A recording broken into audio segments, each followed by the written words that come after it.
y'all. My name is Jasmine Jones, and I am a licensed clinical social worker. And you are now watching a black girl therapist in the wild, or a black girl whatever I put up on my title thing. There's a little show I called Therapist Sips and Reviews 90s Rewind, and we are reviewing How to Be a Player. This 1997 classic when I was 10 years old, and I thought it was funny.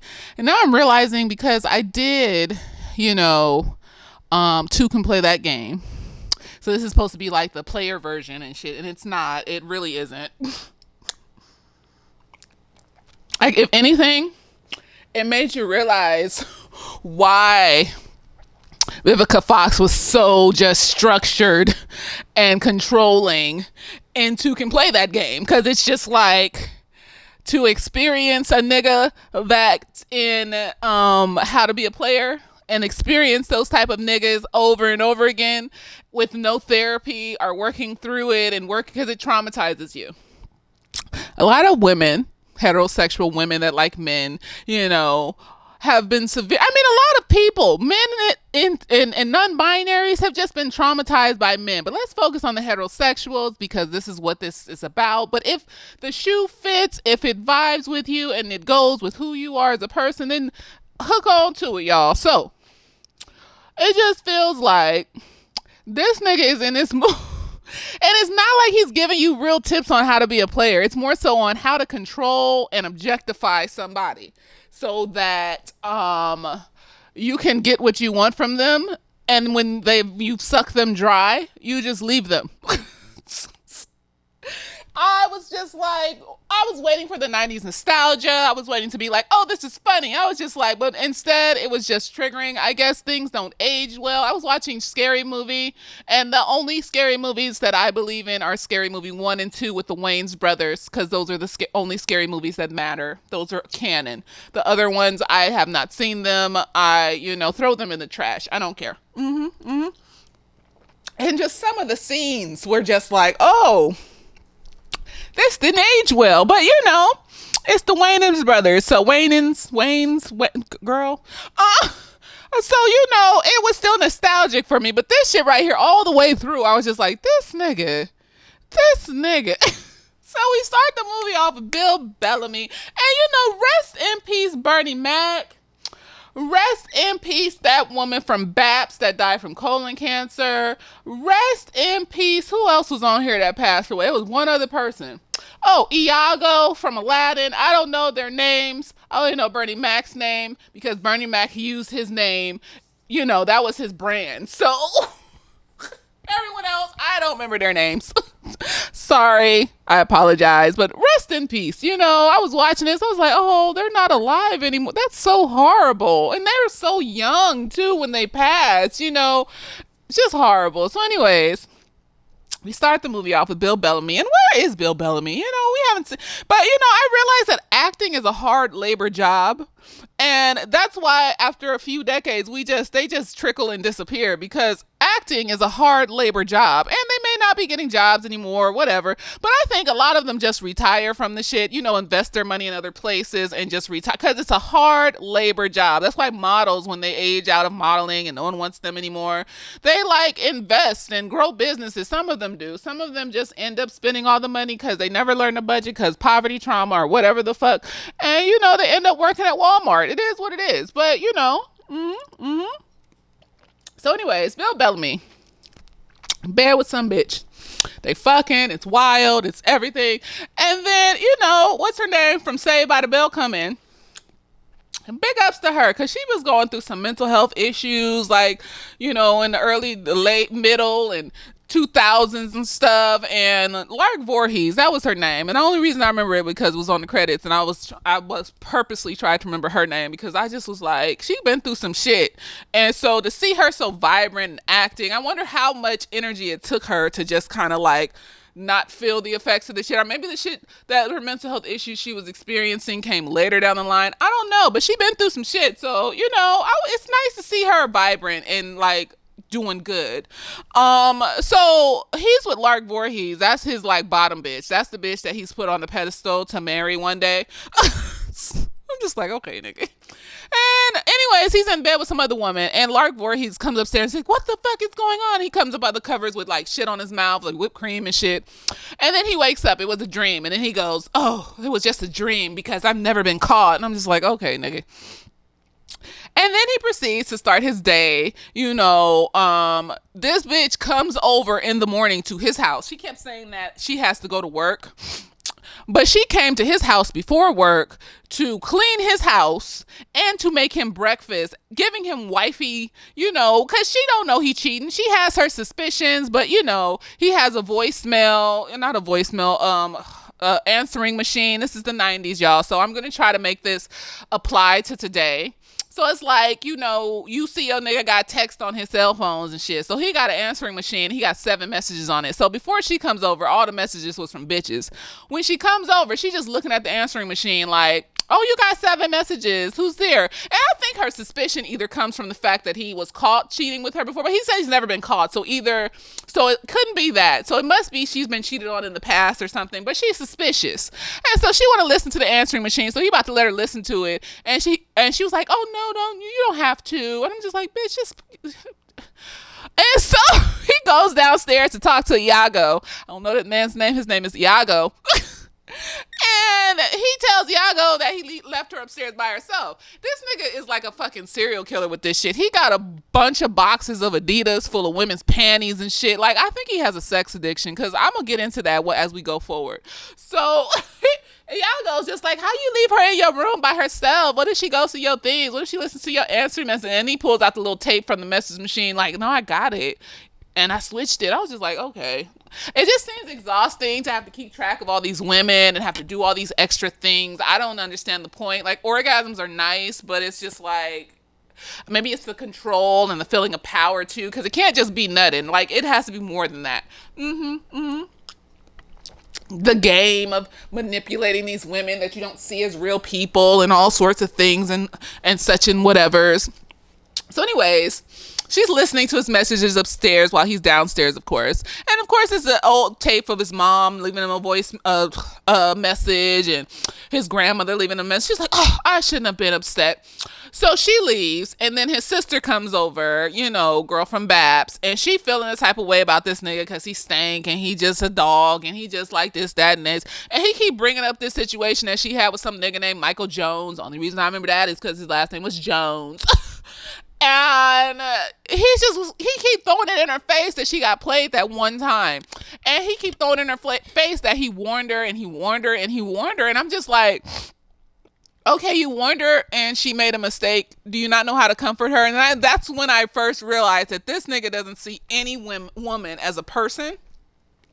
He's not clocking their emotions, their feelings. He doesn't see women as people. He sees them as objects of a thing, of what they can give to him and do for him.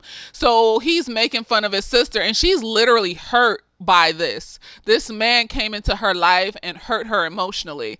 He don't give a fuck, and it's not, I would be like, oh, it's just sibling, stuff. But no, because she's genuinely upset. She's not joking back with him or, like, no. And so her friend come over, light-skinned girl. I don't know what her name was. She like brown. She like, maybe like Chloe Bailey's color, and what is it? Swarm. Because she had like a tan.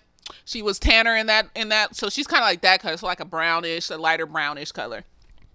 I don't know her name. That's why I'm just like light brown girl. And she comes over, and that's her friend, and they gonna do like some kind of research on him, and they don't think he knows, but apparently he figured it out. But he's trying to flirt with her friend and shit, and her friend is getting into it and shit. And I think her friend is like a female player. That's why she feeling it. She like him, she want to fuck him, but she don't want to be with him. She know who he is. She just want to fuck, and she think he's sexy and shit. And I think she like a female player. And never says it. She never, is on other niggas and shit. But I think she low key a female player, and it is what it is. But it's like, it's just the way he goes about it, how he objectifies these women. It's like one thing to have a bunch of bitches you fucking, but it's another thing when like you talking about them like you collecting Barbie dolls. Like this bitch over here is the white bitch that like the role play, and this bitch is a married bitch, and married bitches are easier to fuck because da da da da. And I'm just like, these are individual people with their own individual thoughts and feelings, and eventually you're going to fuck up because you're not seeing them as individual people, so you're expecting them to act in a certain way based on the categories that you place them in, and that's going to be your downfall because they have their own thoughts, feelings, and emotions, and they're going to do what they want to do, and that's why you got caught, at least by Lark Voorhees, at the end. So anyways, they flirting or whatever, and then he leaves, and then his sister's all upset because, you know, he's a nigga and he be making fun of her, and, you know, he trying to get with her friend, and he's a dog and all this other stuff. And so they start looking around his apartment. I am surprised he did not find an Adidas box full of panties. I just was like, he had a whole 2 rows of Adidas boxes of panties, and I just feel like, you know, all of them boxes was full of panties. I don't care. They may not have been. You know, I could be wrong. She could have pulled a box down and with some shoes. So anyways, he then goes to pick up his light-skinned friend. I don't know his name. I don't care. I mean, I care. He's a person. He's a human being in real life. But, you know, I don't, you know, they're side characters. And, you know, his light-skinned friend is, like, cheating on his girlfriend. He's trying to be, like, his friend, be a player, fuck other bitches, and fuck on his girlfriend and shit. But at the same time, he actually loves his girlfriend. So it's like he's trying to be a player, but like he loves his girlfriend, and so it doesn't go together right. So like his girlfriend comes over, catches the other bitch in the house. First she tried to fight the other bitch, but then the other bitch is like, wait a minute, you got a girlfriend? So the other bitch slap him, and then his girlfriend slap him, and they both leave. And he's like trying to ask his girlfriend like to get back with him, apologizing and all this. I'm just like, I just feel like once you cheat on me, it's done. Like, no, because there's diseases and things like that. Once you cheat on me emotionally, you made me an option. I'm not your choice and your only choice. I am an option amongst other options. And no, you don't do that over here in Aries land. I am not an option. I'm the only one, you know, because for me, you are the only one in a romantic way. So I don't understand what that option situation is, you know, so she leaves and he go off with Bill Bellamy and his 2 lackey friends and shit. And then they're supposed to go to Bill Bellamy's mom's house for a cookout, and kudos to the cookout because they had gumbo, and it's rare to see gumbo at a cookout. And I was just like, vibes, nigga. But it's a few hours, I'm assuming, before the cookout. And so basically they're riding around with Bill Bellamy while he goes and fucks random bitches throughout the day. And I'm just like, did you have to fuck all these bitches today? Like, are you a sex addict, sir? Like, your friends is sitting in the car outside while you going into this married woman's house to fuck her. Her husband come home, you know, Bernie Mac, and he got asthma, and he trying to figure out what's going on and all this other stuff. Then you go into this white woman's house to role play and fuck her, and his 2 little lackey friends climbing up a trash can trying to watch him fuck. And I'm just like, what's wrong with these niggas? I feel like he has a sex addiction. You don't need to fuck that many different women in one day. And you supposed to be doing some other shit in the afternoon. And I'm just like, you not taking a shower. You not washing your dick. You not doing nothing in between these women. So like you're spreading whatever bacterial. Because the thing is, yes, you can wear condoms. But guess what? Fluids from the vagina gets on the pubis area. You know, it gets on. So the condom doesn't cover the pubis area. So if there is like any cuts, pimples, situations on your pubis area and her vagina fluids get on that and she has like herpes, chlamydia, gonorrhea, you know, even HIV, you know, if it's an open wound and you get the fluids on the open wound, I'm assuming there is a possibility, probably small and minute, that you could get that shit from doing all of that. So I'm just like, he is a walking STD house. Like, condoms are not 100% for a reason. He is a house of STDs potentially, going from bitch to bitch to bitch, fucking everybody. And I just, that light brown girl was attracted to that. I don't know. I don't, that's nasty. He has diseases probably. I don't know. His dick has probably at least burnt a few times. Like people that I know, like personally, like that are like very open sexually, and they do it in safe ways and their partners are aware and all this other stuff. But every once in a while, I always hear some shit about them catching some shit. And I'm not saying that you can't catch some shit in a monogamous situation because you never really know what your partner's doing. It's the honor system. You're just trusting them and hoping. But I just feel like you got multiple motherfuckers in your genitals, around your genitals, or you and they genitals. Eventually some shit's gonna happen, even if it's just a yeast infection or bacterial vaginosis. And I just figure people that have casual sex with multiple people, are just okay with the possibility that some shit's gonna happen eventually. It may not happen all the time, but eventually they're gonna like end up with like at least a BV or some shit at the very, very least. So I'm just like, because niggas carry yeast infection and BV germs on their penises when they fuck bunch of bitches, and then they spread that shit around. That's why it throws off your pH balance. Of course, also it's their diet too. Like if they're eating bad and they're nutting in you and whatever, like yes. So all of that on the pubis can get onto the penis, and then he gives it to you.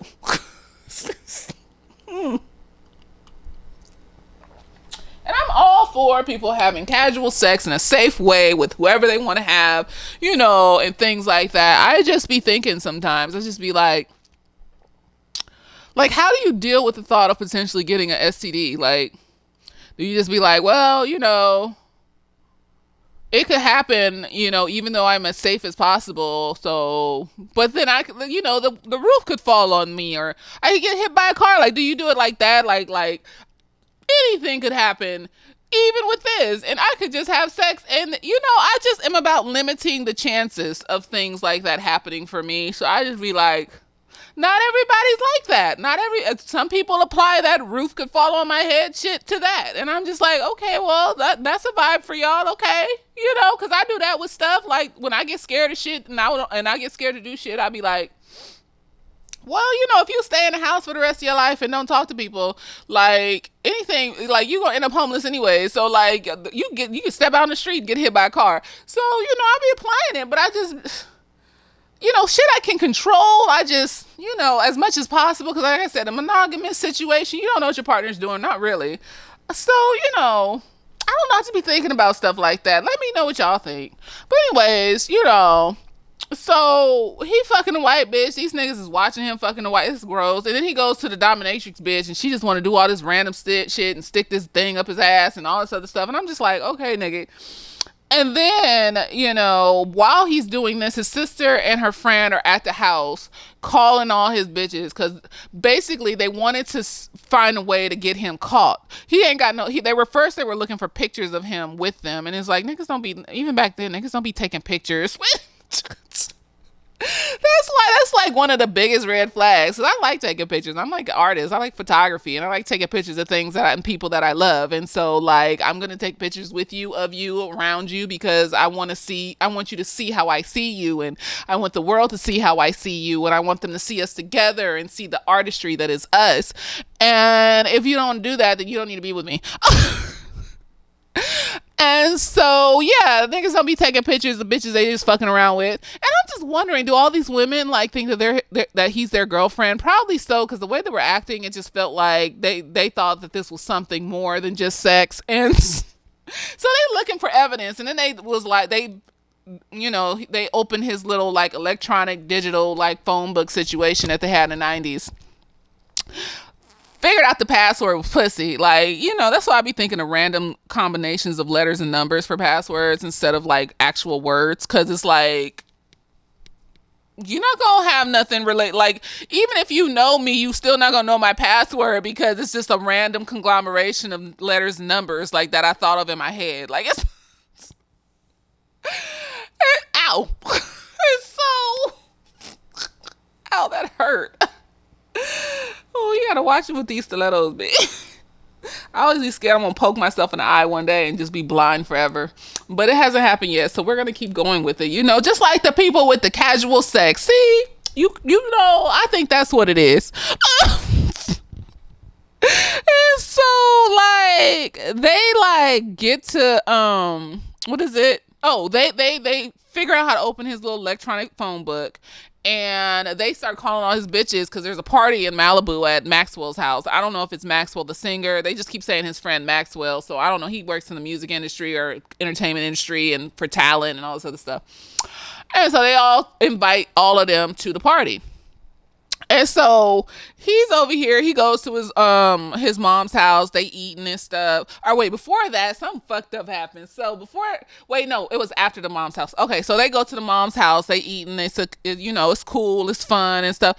They meet this uncle that's in the family that's been a pimp forever, and he giving them stupid ass advice like all women want to be played, sir. Just not seeing women as people. Like just you don't even consider that like these niggas will think that their dogs are people, pit bulls are baby. Like you seen them pictures of them niggas posted up with they pregnant ass pit bulls, cuddling them and shit, making sure that they feel safe and loved and warm and shit. But then treat their girls like, oh, a second thought, not even second, maybe 10th thought. Be shining up their cars, thinking their cars is people and shit, just giving it all to the cars. But women, no, because we make you accountable for the things you do to us that hurt our feelings. And then that's to you, that's nagging. We're not supposed to say anything about it because like your dog, there's not much that you can do to your dog that they will be like, you hurt my feelings, because all you got to do is feed it and pet it and cuddle it. And, you can go out and fuck whoever you want and do whatever you want. But it's like you choose to be with women that want to be in a relationship or want specific things for their life and then get mad when they get upset that you cannot provide the specific things. And y'all just out here like ruining shit.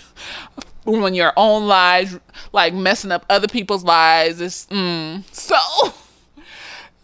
this old ass man with this young bitch sitting in the chair behind him, and I'm just like, oh, that's a sad life to live. Like Shaq just came out in some interview talking about how he's upset, or he's just realizing that he's sitting in his 70,000 square foot mansion, rich as hell, and he's alone with no wife. His kids don't really come around. Well, one for one, he talking about he don't want to give them their inheritance unless they have 2 degrees and shit like that. It's like, do you not understand what generational wealth is? Do you not see these white people out here like giving these kids money and places to live and shit like that, and then the children just kind of build off that and keep investing and stay rich? Like, why do you want your children to suffer? You're trying to copy white people, right? So white people don't really do that, and I'm not saying there's not those narcissistic, abusive white parents that are not abusing these white children. I mean, look at Paris Hilton. They put her in a whole ass reformatory school where she was abused and all sorts of shit happened to her. I'm not saying it's those type of people out there, but then there are the ones that just is like giving they get throwing this shit at the children, and the children is figuring it out in their own time and space. And I'm just like, y'all niggas ain't shit. And so it's like that's how you end up, because eventually you're gonna get too old, you're gonna get too decrepit, and no one's gonna want to take care of you, and you're gonna end up in some home because you're rich, so you can afford to at least be in a home. And God forbid you get Alzheimer's or dementia and you're in some home and they're mistreating you and some shit like that, and nobody's coming to visit you because you just spent your life fucking a bunch of bitches and never like actually was vulnerable with anybody so that they could learn to love you and like you and love you and stuff. And so no one really likes you, and not that many people love you, and so, or nobody loves you, and you're just by yourself, and it's a horrible, horrible, horrible, horrible place to be in. These niggas be bringing it on themselves, and I cannot, like, his little uncle situation there was a great example of that. Like, yes, right now you're in your prime, you're like 50 something, you can still walk and talk and things like that, but don't get dementia, honey. That bitch gonna run off, just like in Diary of a Mad Black Woman. Christina, oh no, Christina's gone. Yeah, she emptied your bank account and left. He better be glad he had that bitch, cause I don't know it. Like, he better be glad he had that bitch, cause he would have ended up in some 1-bedroom apartment with his house sold just so he could have some money to afford a caregiver. Because I would have just been like, oh, that's so sad that you ended up that way in that state. God bless you. I hope you figure your life out. And I would have left him there to wallow in that because I didn't cause it. It's not my fault. It's not my place to take care of somebody who abused me. It's not. So this is gonna happen. So you guys need to figure it out because you cannot live life treating people like objects and then expecting them to love you when they don't even know you as a person. Like niggas, people can love you just for you being yourself. You have to realize that. You have to like push past the negative thoughts and realize that, oh, I can just be myself and be open and regular without any intentions of manipulating or taking anything from anybody and enjoy someone else's company and their personality and their individuality without, worrying about them leaving me or abandoning me or manipulating me. Now, it's hard. And there's a lot of fucked up people in the world, but I bet you if a lot of men started figuring that shit out, there would be a lot less fucked up people in the world because a lot of that stuff stems from men and patriarchy and racism and misogynoir, all shit created by men. You know what I mean? So they leave the cookout on, Bill Bellamy's about to go to the park. No, he's about to go home with his friends so they can change into a nice outfit. And then he leaves his little lackey friends to take the bus home. This nigga don't care about nobody. Like, he been messing with his best friend all day because he want to get back with his girlfriend. Like, maybe not everybody, honey, sweetie, sugar pie, not everybody wants to fuck a bunch of bitches all the time and never be connected to anybody emotionally or loved by anybody. These bitches probably love him, but they love him in some toxic ass abusive way because this is abusive because you're fucking with people's emotions and they think that you actually want to be with them. And you don't. So it leaves someone in an emotional turmoil, questioning themselves, questioning their decisions. And so, yeah, bitches do things like slice tires. And because when you push somebody, I'm not saying it's okay. So don't do that. But when you push somebody to a limit and you're not doing anything to rectify that, sometimes people just snap, honey. Sugar pie, plum. Sometimes people just snap and they do things that they don't mean to do. And that's why I suggest all women just leave these situations and go to therapy and heal because you've been traumatized. That's why you feel like you're going crazy, because he's traumatizing you. Trauma does not have to be like hitting you and calling you bitches and hoes every day. Trauma could just be emotional neglect. He's neglecting you emotionally on a regular basis, which is making you question who you are as a person. Am I worthy of love? Am I worthy to be held? And then every dude you go to, you expect that shit to happen again and again. That's trauma, because every nigga's not going to be like that. And when the good nigga comes, you're going to see that as boring. You're going to overlook that. Shit like that happens. You're not going to be able to be okay with peace. So that means you've been traumatized. Go to therapy, sweetness. There's healing out there for you. There is healing. Just believe in it. Trauma-based therapists in particular. So anyways, he leaves his friends at the bus stop, go with his other friend to his house to change for the party. They get to the party. And then he got this stupid ass thing where he's like, oh, I'm gonna dance with the nerdiest bitch in the room to make all the other bitches jealous and think that I'm a nice guy. I'm just like... And the fucked up thing is, too, the bitch knew it was only a dance because like he said he was gonna go get her a beer. I'm glad he actually did get her a beer. I didn't think he was gonna come back. He went to go get her a beer, brought it back to her while she was bragging about how he was so nice to her. Like, it was just the littlest bit of crumbs, and she was just like, oh, someone's being nice to me. And brings her a beer, and she's about to walk away with the beer. She knew it wasn't anything. She knew, and that's the saddest fucking thing. She knew this nigga was not genuine because she was about to take that beer and walk away. That nigga wasn't about to stay there and talk to her and be interested in her, but she was gushing like it was something so special to her, and I felt really bad for her. And so he stops her before she walks away, and he's like, save me a dance. And she's like, okay. I was just like, girl, build your self-esteem up. You are not ugly. And so then his trick work, and he dancing with this girl with this pink outfit on and shit. And then all his bitches come to the party. He dipping and dodging them at first. Got the bitch, the hippie bitch there, the wife. It's like 13 ghosts. Got the hippie bitch, the wife, the dominatrix, the Jamaican bitch. Uh, who else? Ooh, some other bitches too. He dipping and dodging. Then he figures out how to get them go back home. My first inclination would have been just to go home myself. I think it's because he thought it was a challenge and it started to become fun to him because he got the wife to go home because Bernie Mac showed up and she saw him or he saw her, and then once he got her to go home, I think it started to become like a game to him, and that's why he didn't go home. And I was just like, why don't you just go home? These bitches don't know each other. Most likely they're not going to talk to each other. Like, I mean, maybe your sister will go up to them and say some shit, but like she could have already did that while you wasn't paying attention. But she didn't. So why don't you just go home? But I think it was just because it was a game. So he got the wife to go home.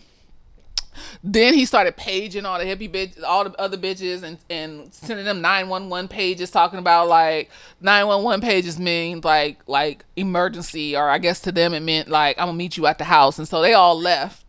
And it was funny because he was talking about at the party, he was talking about you never give a woman or you don't own a pager, but your woman does. So that way your woman, can't keep track of you, but you can keep track of her. And I'm just like, so basically today that would look like niggas having a second cell phone that you don't know about. That he just turns off when he's around you or some shit like that. So that, you don't know about the shit. So, and these women, like, it's his choice to respond or not, because he got a second cell phone. He could turn that shit off and not say shit all day. And they don't know what's going on. But he can always text them and find them, and they'll respond back real quick because they lonely. And he purposely picked lonely bitches because he knew they were desperate. Yes, it is a game. They're looking for vulnerable bitches to take advantage of and hurt on purpose. They think it's funny. They think it's funny when they hurt you or when you're sad or some shit. They don't give a fuck. Because they're not connected to you emotionally. They're just connected to what you can do for them. That's why they don't give a fuck. And some of them are like narcissists and shit. So be careful because they'll play that shit for years and just fuck up your life. So he gets all the women to go home. Then he's gloating to his sister like, see, when the giraffe's neck grew because he adjusted to its environment and da da da da da da. And so I adjusted to my environment and shit. And they just standing there looking just so upset. And I'm just like, this nigga. So basically, like, his sister is talking about how it was never about my brother. It was about these niggas and my feelings was being hurt. But it is about your brother because basically what happens is this Michael Jones person is somebody she dated. And he was supposed to be special. It was supposed to be a situation where, like, she probably said to herself as soon as she noticed her brother was a hoe, that she would never date anybody like her brother. She probably said that to herself over and over again throughout her life. Then this nigga come along, song and dance, giving her all the things she think is real, but it's fake. And basically end up breaking her fucking heart. But she wanted to believe so badly he wasn't like her brother. So it started with her brother. So it was about her brother. And the fact that he continues to rub that shit in her face and hurt her with that is fucked up. It is. I don't care. It's fucked up. But he has no depths of emotions or understanding about emotions and feelings. And he doesn't care how he affects other people. Like, he sees it. He knows he hurts girls and women and stuff like that. Not girls. And he wasn't a pedophile. But, like, he doesn't care. So anyways, he goes home, and then his sister Fran come over, and like Lark Voorhees is supposed to come over after her. So his sister Fran come over, and basically she want to fuck.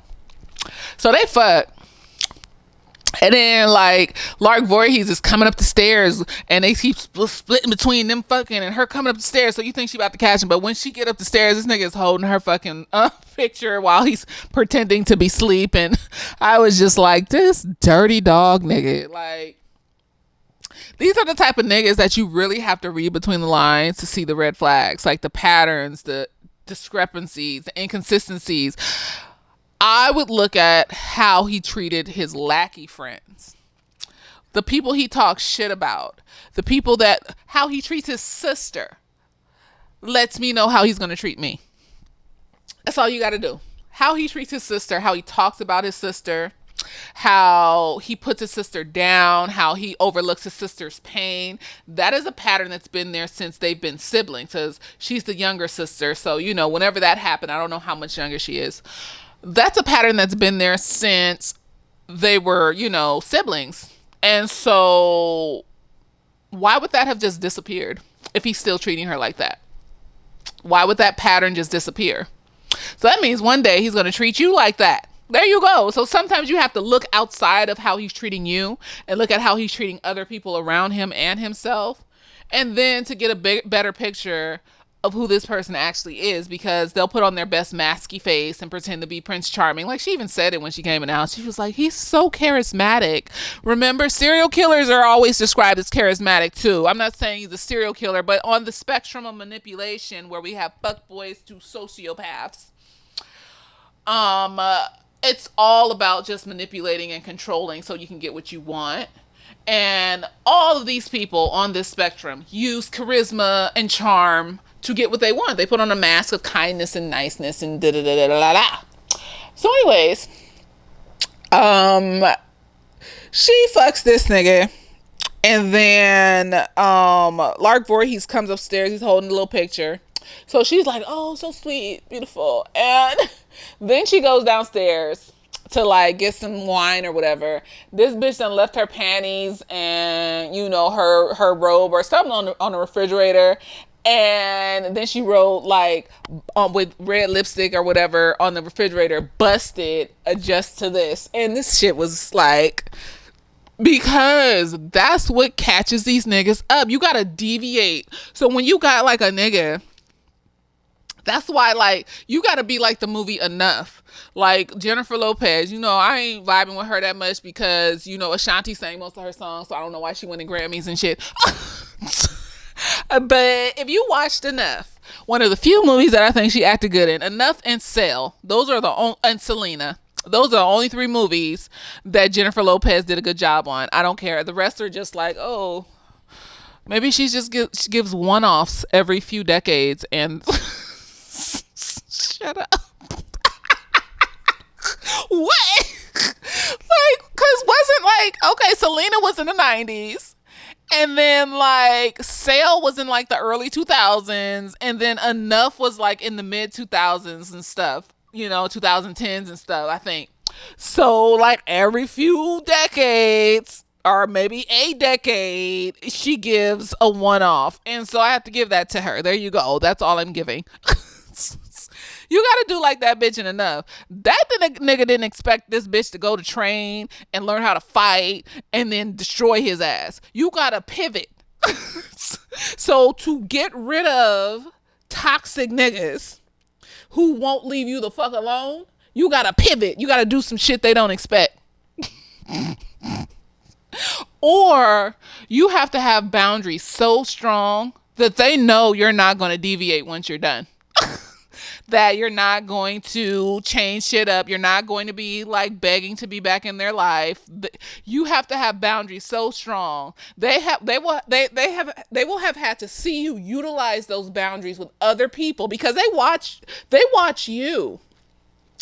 They watch you and they watch how you interact with others. That's why they separate you from the friends that you listen to. Because they're watching your interactions and they're watching you. So that's what you have to do to them. And so you have to show them within your interactions how strict you are with particular boundaries when you get pushed to the edge. Like, niggas know that when I'm done, I'm done. Like, I've cut people off since I've known since like birth. I've cut family members off for being toxic. But the thing is, before I was healed, I gave them years. I gave them from infancy to most of my 20s. And for some folks, a little bit into my 30s to figure their shit out. And they didn't. So the fact that I gave you all that time means that when I cut you the fuck off, I am done. No, because I gave you too much time. You made me sick. You made me have mental health issues that were deeper than they needed to be. You traumatized me. And I'm not saying that I may not have input some stuff in a reactionary type of way or whatever, but like there were just things that just kept happening that did not stop. And eventually, like, those things made me snap to the point where either I was going to do some snapped shit or I needed to get away from these people that were bringing me to that place where I was going to do some snapped shit. I suggest you get away from them. Don't ever let anybody bring you out of your character. Don't ever let anybody bring you to a place where you could go to jail. Okay? I don't care how fucked up they are to you. It is not worth it to be imprisoned. You seen jailbirds. You seen them bitches talking through the toilet. Why would that be better than just being by your fucking self and rebuilding your life and being successful? Why would that not be better? Because you have me fucked up. I'm not about to be in prison. I'm not about to be dead. Like, of all the things, I have to die and you get to live on or whatever the fuck. Like, I'm not about to do shit that's gonna end my fucking shit. Like, I have shit that I want to do and grow and be and change for myself. You are not gonna fuck that up for me. I don't care. So, like, that's what you have to do. You either have to be very strict in particular boundaries when you get pushed to the edge, or even not even pushed to the edge, but like they have to see in your interactions with other people. There's certain, because if you're in a healed place, so if you're not in a healed place, it may be like you have to be pushed to the edge to set that particular boundary and stick with it. But if you're in a healed place, you got 3 times, nigga. And I will talk to you. I will give you a chance each time to fix it. I'll give you a month in between of all those times, depending on what the shit is.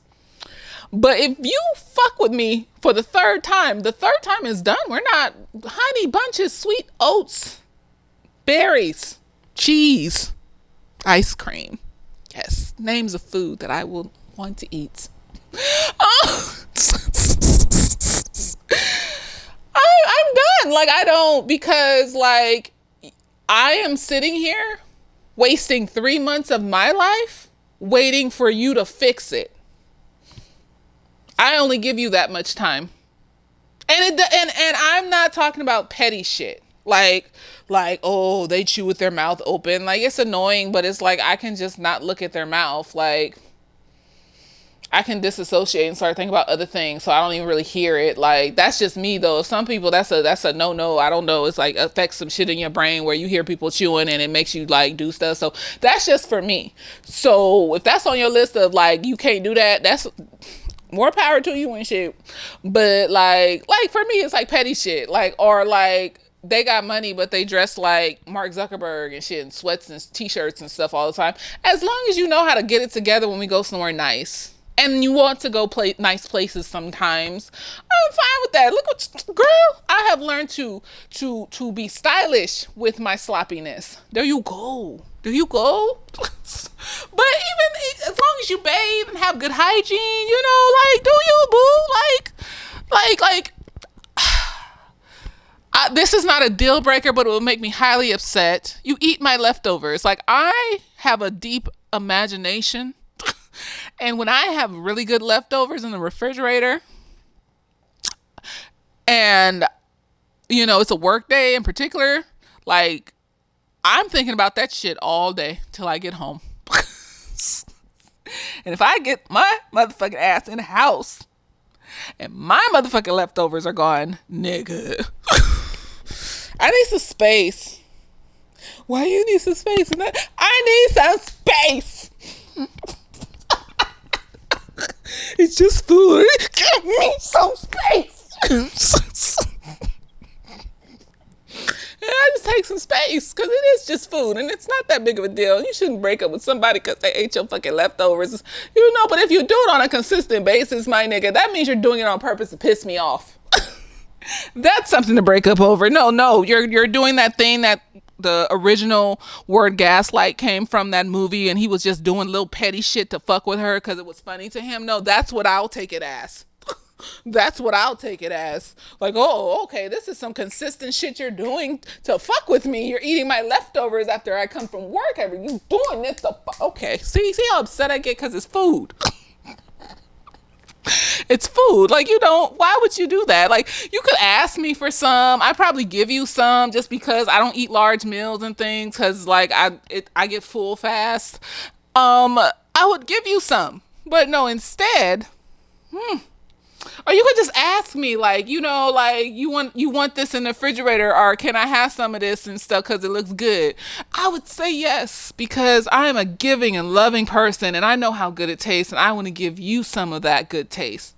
And that's just like oxtails, because they only give you like 4 or 5 of them motherfuckers, and you want to take 2. Like, if I have 5, you want to take 2, and then there's only 3. I only have 3 left, sir. You don't go and get you some oxtails. Like, sometimes I'm just going to say no. Like, if I have a pizza in the refrigerator, I only have 3 slices. Why do you want 1? No, I'd probably give 1 because 2 will fill me up.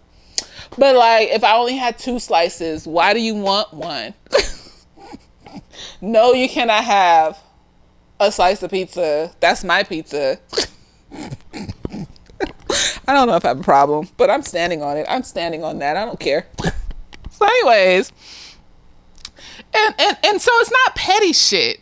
Like, nah, like, shit happen. People fuck up. Sometimes people have issues communicating because they did get anxious or overwhelmed about something. As long as it's not over some huge thing, like, oh, I cheated on you and I had, or like, I didn't tell, because that cheating is no, that's goes in another category. Or like, I didn't tell you for a week that I lost my job because I was scared of your reaction, nigga.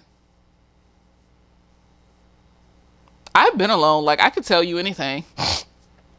If you leave me, you leave me. I'll be upset. I'll grieve. I'll be sad. I'll curl up into a ball and be depressed and all sorts of bullshit. But I know I'll get past it and move on. Because I've done it before multiple times. At this point, it's just kind of like, I don't want people to leave. I don't expect people to leave. I've gotten to a place where I don't push people away. But if you leave, like, I'm not going to make you stay. Like, I don't own you. Like, I'm not gonna make you stay. Like, that's a decision you made and shit, nigga. Like, I poked myself again. Damn it. I talk with my hands. Like, I don't know. I'm not gonna make you leave. I'm just like, I'm not gonna make you stay. I'm just gonna be sad that you're going. Like, that's all I can give you is sadness that you have chosen to leave me.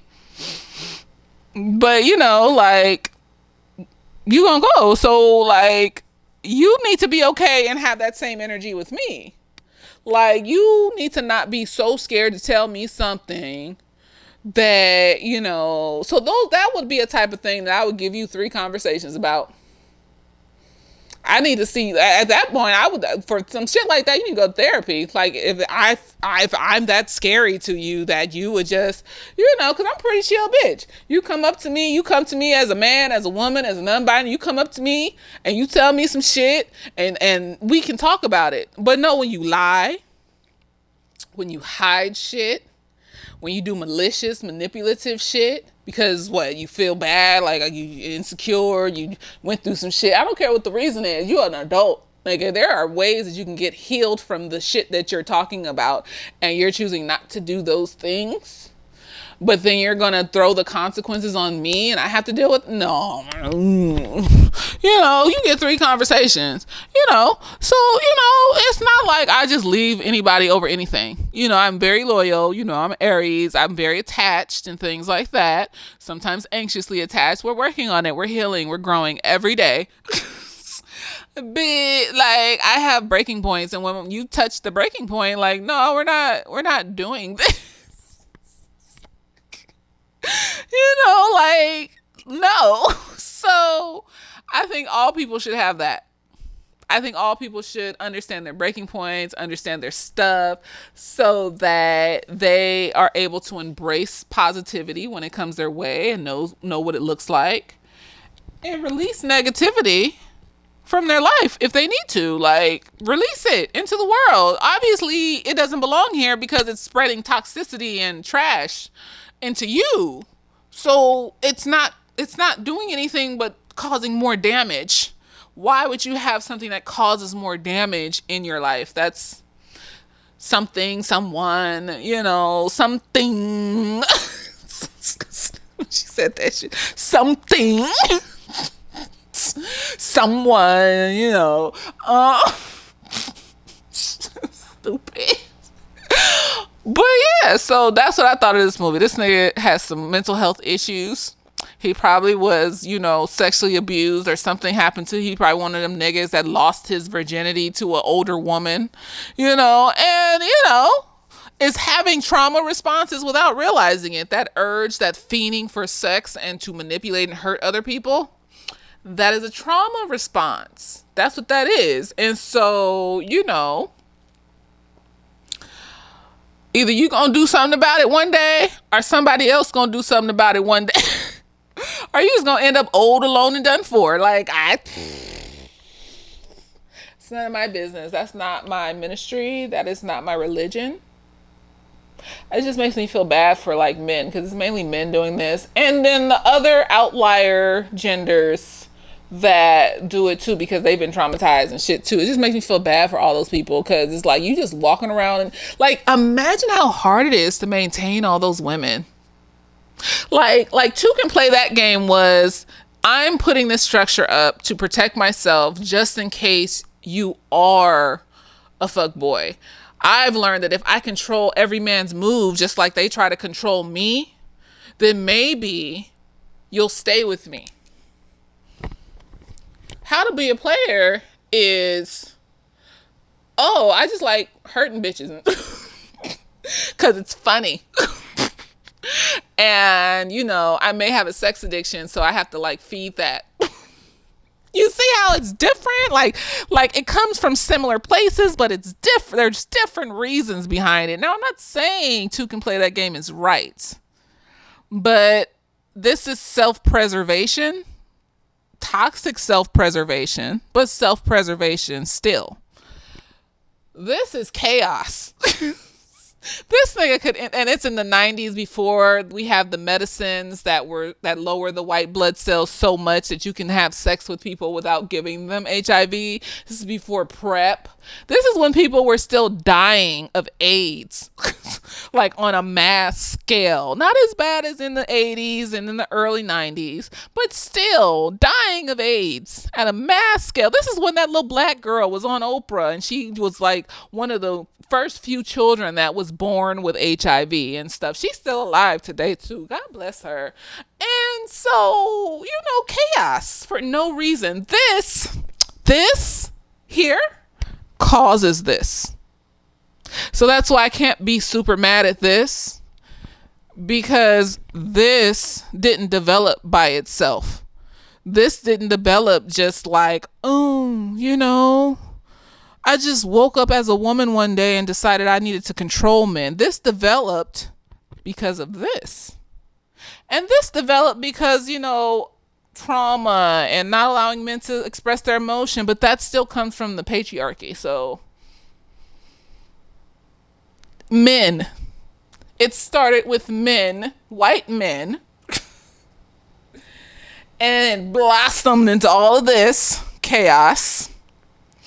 And then this is how it's affecting women, especially black women. Self-preservation in the form of toxicity. For some of us, a lot of us are healing. So I'm not even going to be the majority. But over here, it's a good majority. You see these niggas, these passport bros, and these niggas on the internets doing all this stupid shit and podcasts and saying dumb shit about women and not knowing that, and saying shit like we pee out of our vaginas and washing between your ass cheeks is gay and da-da-da-da-da. It's chaos created toxic self-preservation. There you go.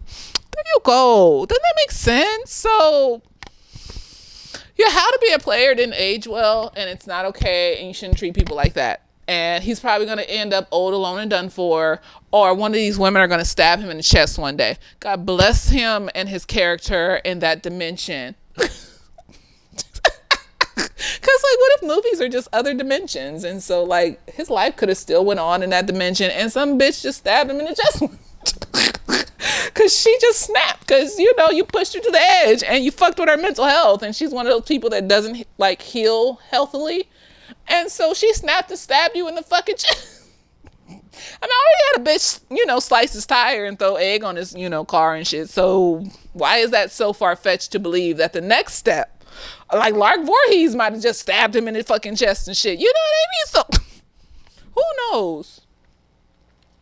He has to just adjust and keep adjusting to the fuckery that he creates until he exhausts himself one day and dies of a heart attack. Probably on top of a woman. Just like Kevin Samuel. Let me get off of here. But you know, I hope you enjoyed this review. Let me know what you think. I got my hair did. It looks cute, but it needs to be up because it was like wet because she curled it. And it was like on my back and it was uncomfortable. And so I put it up. And she did it like not too tight. So like I could put it up on the first day. Nigga. That is a vibe. Let me know what you think. Cause like this is some bullshit. Like I just feel uncomfortable about this movie. It was just completely uncomfortable. And this man, like, he may even just get an STD and die one day. Like, I just feel like his life is so chaotic, anything could happen. And that makes me anxious. Like, men are just living these chaotic lives. That's why they do shit like bungee jump and skydive and talking about it makes them feel alive and shit to be close to death and shit. Like, no, nigga, like, me breathing makes me feel alive. That's enough.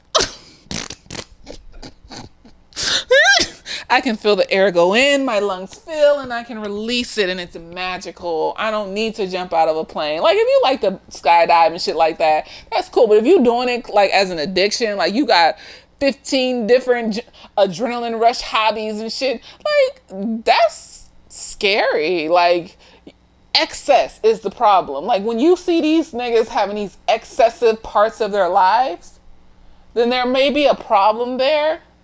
Because there should be like a variation of hobbies and things that make you feel good and things that make you feel bad and things that you do. And, you know, you may have one or two things that you particularly like and stuff, but it's not like, oh, I have to do this to be alive and shit. Like, you could just, you know, you okay with rest.